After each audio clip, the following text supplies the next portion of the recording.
क्या क्या मैं बता देता हूं। बॉलीवुड में खान्स के साथ काम करने के लिए एक्ट्रेस को लगता है कि अगर खान्स के साथ मौका मिल जाए तो उससे बढ़िया कुछ नहीं हो सकता। बजरंगी भाईजान आपने सलमान खान के साथ छोड़ दी, जीरो फिल्म आपने शाहरुख खान के साथ छोड़ दी, क्यों? अभी पंगा ही तो है। सलमान खान शाहरुख खान को कौन मना करता है बॉलीवुड में? अमीश जी, ऐसा नहीं है कि मैं एक वक्त था जब मैं चाहती थी कि मैं इन सब के साथ काम करूं, लेकिन 10 साल का मेरा संघर्ष रहा है जब मुझे सबने डिसमिस किया, इसका कुछ नहीं होने वाला, क्योंकि एक नॉर्मल सा जो फॉर्मेट होता था, आइटम सॉन्ग करो, 2 गाने करो, कॉमेडी सीन, उसमें मैं फिट नहीं होती थी। तो जब मुझे वो काम नहीं मिला, मुझे एक अलग तरीके से सफलता मिली, चाहे क्वीन हो, तनु वेड्स मनु हो, मणिकर्णिका हो। मैंने एक महिला ने अपना एक वजूद पाया इस इंडस्ट्री में, और ये इस जनता का मेरे लिए प्रेम रहा है। लोगों की फिर मैं क्यों किसी के साइड में खड़े होकर एक साइड रोल करूं, चाहे वो 2 सीन में आइटम नंबर क्यों करूं? शाहरुख खान के साथ भी, सलमान खान के साथ नहीं, तो आपको क्या लगता है, आप इस तरह के उनके नाम उछाल के क्या प्रूव करना चाह रहे हैं? क्या कोई बड़े वो क्या है, वो क्या प्रूव करना चाह रहे हैं आप? शाहरुख खान के साथ भी, सलमान खान के साथ भी, तो क्या है वो? क्या वो मुझे बताइए, एक्सप्लेन कीजिए, क्या है वो? बहुत बड़े एक्टर हैं, मतलब आप भी बहुत बड़ी एक्टर हैं, वो भी बहुत बड़े एक्टर हैं। हाँ, तो आपने कहा ना आप भी बहुत बड़ी एक्टर, ठीक है यार, हम भी हैं ना। तो आप अभी आगे कभी कोई फ्यूचर में प्रोजेक्ट आए तब आप सोचेंगी या नहीं? तब भी नहीं सोचेंगी? ऐसा नहीं है, मैंने कोई भी मैंने ऐसा नहीं किया कि मैं इस इंसान को नीचा दिखाऊं ये काम करके, नहीं, ऐसा नहीं किया। मुझे लगा आपको भी तो कभी ऐसा लग सकता है ना यार, हम अपने घर में अच्छे हैं, अपना हमें जो एक अस्तित्व मिला है, मेरी वजह से कल आने वाली बेटियों को भी एक ऐसा यार एक महिला का भी अस्तित्व होता है। और आपको पता है कि ये जो हीरो लोग होते हैं, ये महिलाओं को कितना शोषण करते हैं, आपको पता है? डिनर पे बुलाना, मैसेज करना, घर पे आ धमकना, आपको पता है ये सब? तो एक बेटी आगे जाके खड़ी हो रही है और कह रही है कि ये सब ठीक है, आप किसी के साथ में समय बिताना चाहते हैं, आपका प्रेम प्रसंग है, वो एक अलग बात है, लेकिन सबसे ज्यादा एक्सप्लॉयटेशन जो है वो ये हीरोज करते हैं। तो अगर एक बेटी आगे आई है और ये अपने दम पर आगे आई है, तो क्या इतना आसमान गिर गया कि इनके साथ फिल्म छोड़ दी, उनके साथ फिल्म छोड़ दी, आपने ऐसा कैसे कर दिया? अब आप किसी मूड में नहीं लग रही इनके साथ आगे भी कोई फिल्म करने के?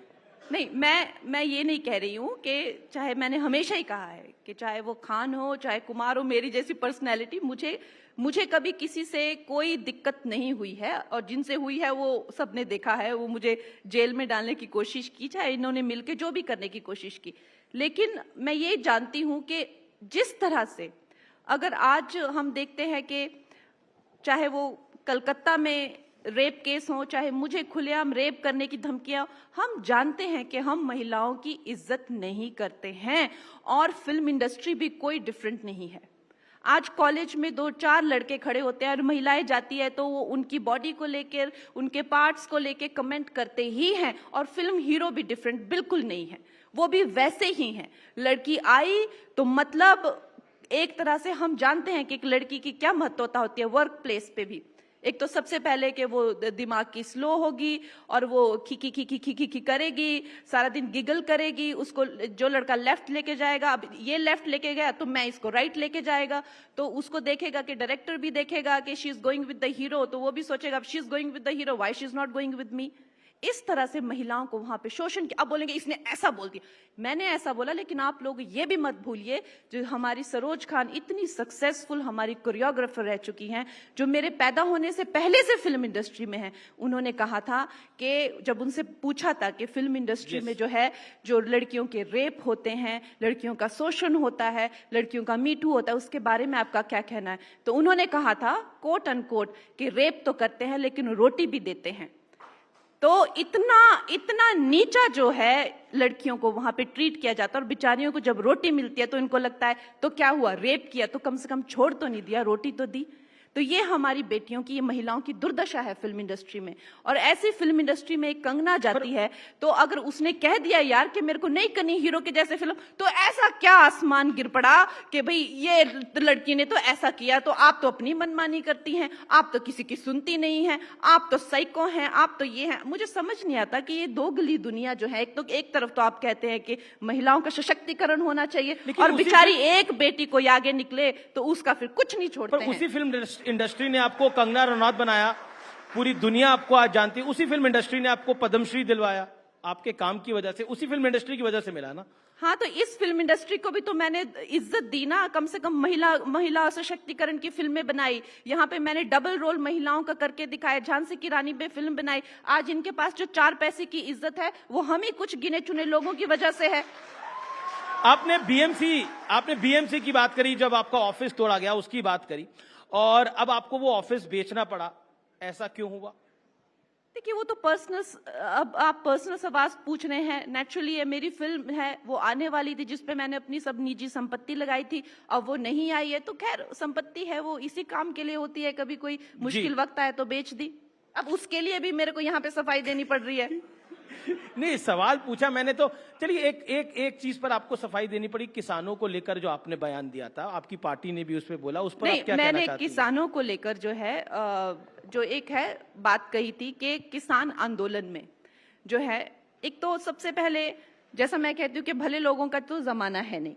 अब हम सब ने देखा है कि जो चाहे लाल किला पर जो है वो खालिस्तान का झंडा लहराया गया हो, या गैंग रेप हुए हो, या खालिस्तान की जो डिमांड की गई हो, तो एक भले मानुस से किसी ने पूछा कि ऐसा ऐसा फार्मर्स, तो उसने बोल दिया कि हाँ भाई हुए, वो वैसे हुआ, और जी सब बंदूकें तन गई, और सब जो है एक ये लड़की को जो है जिंदा जला दो, जिंदा काट दो। क्या ये कल्चर है? क्या आप खुद सोचिए, क्या हमारे देश में इस तरह का माहौल होना चाहिए? पार्टी ने भी आपको कुछ बोला उसके लिए? पार्टी ने बोला कि संभल के बोलना चाहिए? नहीं, खैर संभल के तो सभी को बोलना चाहिए, मुझे ही नहीं, संभल के तो सभी को बोलना चाहिए। पार्टी की गाइडलाइंस होती है, और उन गाइडलाइंस की मेरे को जो है एक लिस्ट मिली थी। वो चाहे उनका जो भी स्टैंड हो, मुझे ये कहा गया है कि हमारे जो पार्टी के लीडर्स होते हैं उनका जो स्टैंड होता है, you have to be with that stand. But in no way party has told me कि जी आप किसी चीज के बारे में बात नहीं कर सकते, कि आप बोल नहीं सकते। उस पे भी पार्टी ने जब बोला इसको लताड़ा गया, इसको फटकारा गया, इसको बुला के डांटा गया, यार मुझे लगता है कि इस तरह की जो लैंग्वेज है एक किसी महिला के लिए ये अच्छी नहीं है। जब भी एक महिला जो है कुछ करती है, इंटेलिजेंट होती है या कुछ होता है, तो उसको लेकर ये काला जादू है, ये चुड़ैल, इस तरह की जो शब्द, और वही अगर कोई मेल, ये सबका वो मैवरिक है, he is multi dimensional, he is a very good orator, he is very clever with his answers.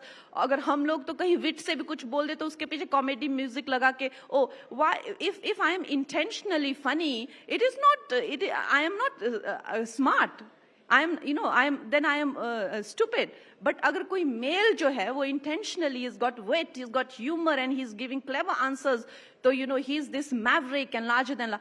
ये जो डबल स्टैंडर्ड्स है ना, these कैसे, आप बताइए महिलाओं की स्थिति इस देश में कैसे उभरेगी अगर हम अपनी डबल स्टैंडर्ड्स जो है वो ठीक नहीं करेंगे?